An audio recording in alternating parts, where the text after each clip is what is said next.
What's up, everybody? This is Whiskey in the Six. I'm Rob. Got St. Paddy's Day coming up this Thursday.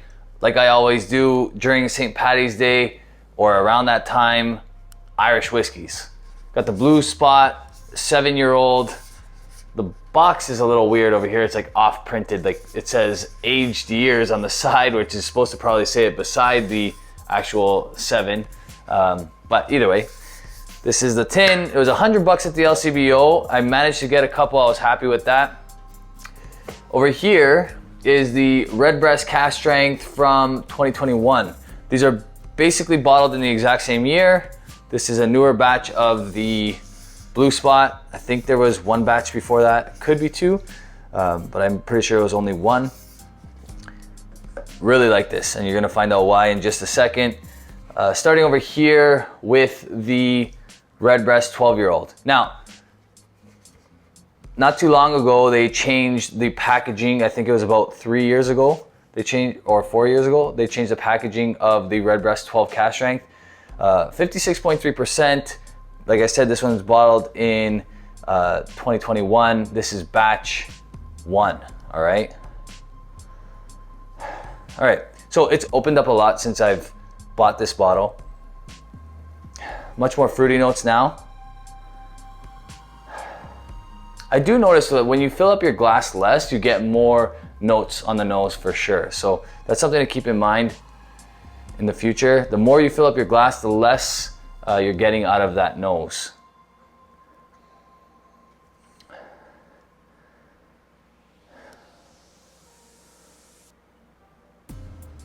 So, nose is drastically improved from when I first opened it. When I first opened it, it was very alcohol heavy on the nose. Gotten a lot better since then. Like it says on the box, there's some vanilla notes. It's not as tropical fruit forward as the older batches used to be. I really liked the old bottling, the old labeling.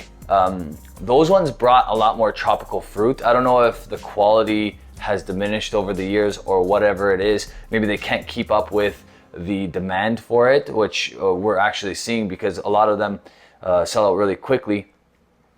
But get a nice like white wine, almost champagne note. Vanilla.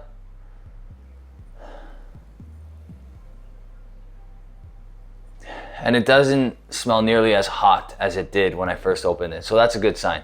This one was also about $100, maybe a little bit less. So a good price for a Cask Strength 12-year-old.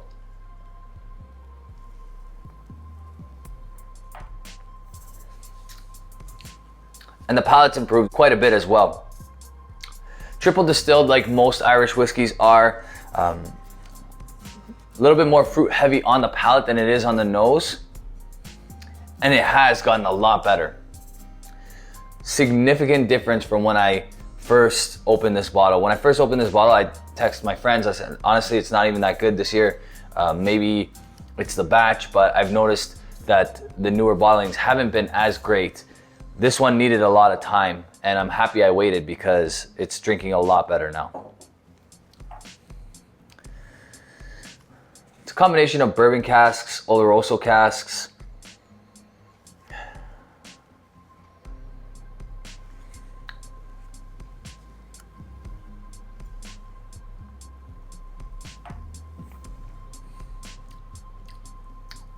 Pretty light on the palate too. It's not hot at all, which has changed drastically again from when I opened it. This needs time. So what I would suggest is open the bottle, pour out a dram, let it sit for a good month. It's right in its zone where it needs to be now, drinking way better than when it first was opened. Gonna have to give this one an 87. I was honestly thinking I was gonna give this one a lot lower mark, which is why probably the average is brought down a little bit. But I think 87 is fair. In years past, this was a 90 for me. Some of the batches were just incredible. There's some batches out there that are probably 91s. So it is hit or miss, and you might get newer batches that are better than this batch, newer batches that are better than the old batches. You don't know, they keep making them. I think they make 2 batches a year, if not more, maybe 3. Good stuff, well priced. 87, I'd buy that again. Hopefully it gets better. Hopefully it continues to be at least this quality. They have another Cask Strength that's apparently a little bit older despite being a no age statement, leaving it no age statement so that they can probably put younger whiskey in the future. But the 12-year-old still at around 89, 90 bucks, 100 bucks, depending on where you are, maybe 120. Anywhere in that range, definitely worth it. Like I said, that's an 87. Over here to the blue spot.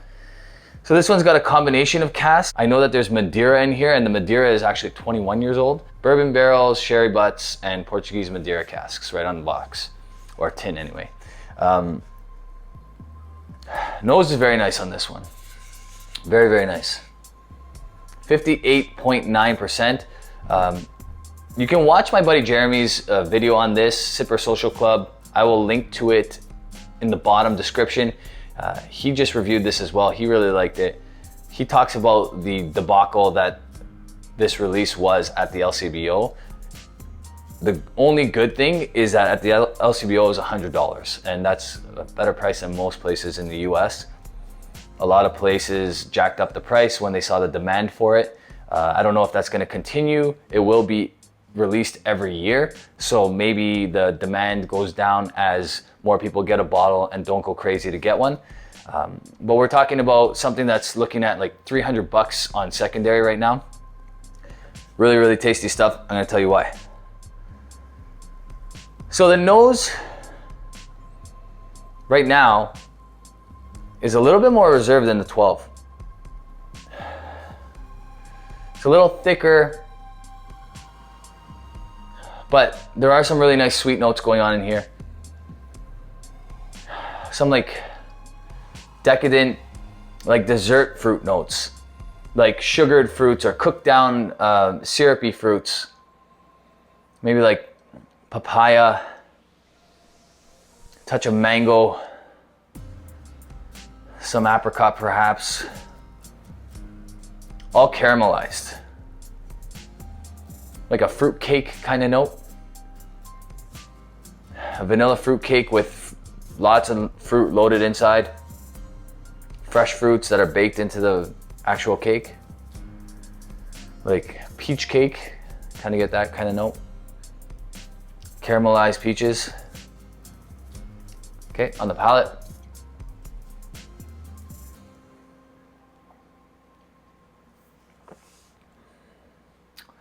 Yeah, the palate's amazing on this one. 58.9% does not drink that way. That's definitely because of the older whiskey. Like I said, it's a 7-year-old whiskey at base. I don't know how much the proportions are. I'm assuming it's heavier on the 7-year-old side than the 21-year-old side based on the price. But who knows? Maybe they really didn't love those Madeira casks, so that's why they dumped them into the 7. And then it just really balanced this out.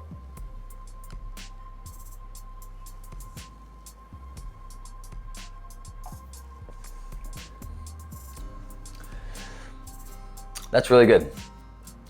Really like that. I think the nose wins right now on the Redbreast, but the palate wins.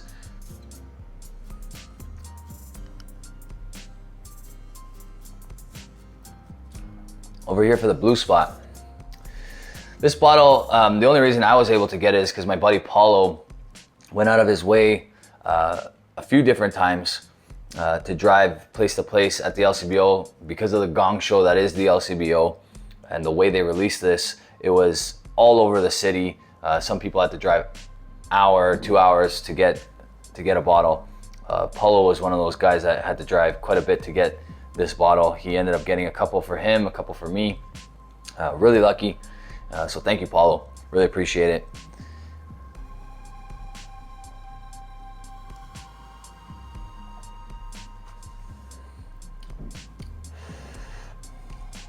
Yeah, honestly, this is a shocking little comparison, and this is why it's important to do this for yourself, for your own education, because separately, I thought that I was gonna give this closer to a 90 and this closer to an 85. And I'm feeling like right now they're pretty bang on even. One last sip and I'm gonna give this one a mark.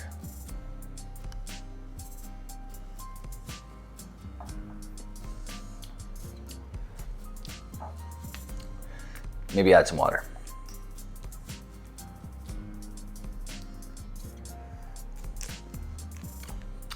That last sip was really nice. I added a couple drops of water just now. This is the last one. A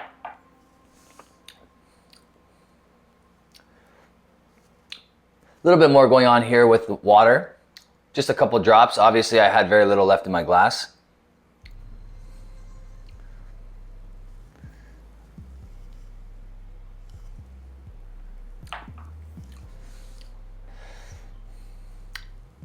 The Redbreast gets a little bit better as well with water. So both of these can obviously use a little bit of water. Most people are like, obviously they're Cask Strength. I don't always add water to my Cask Strength stuff. You should play with it, especially if you have a whole bottle.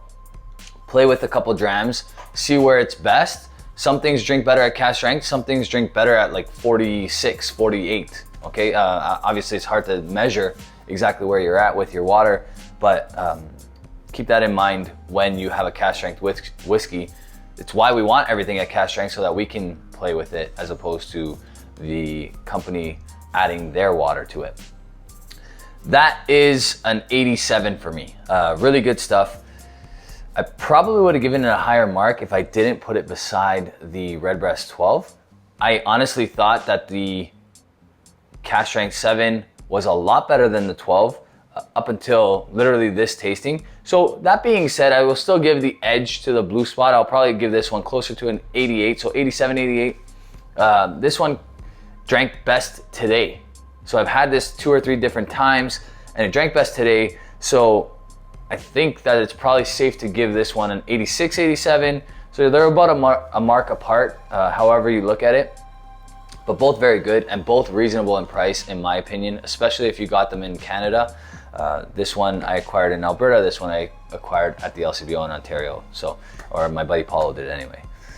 That's it for me, guys. Hope you liked this video. If you did, give it a thumbs up. If you really liked the video, hit the subscribe button if you haven't already. You can support this channel on Patreon. $1 gets you these videos a little bit quicker than everybody else.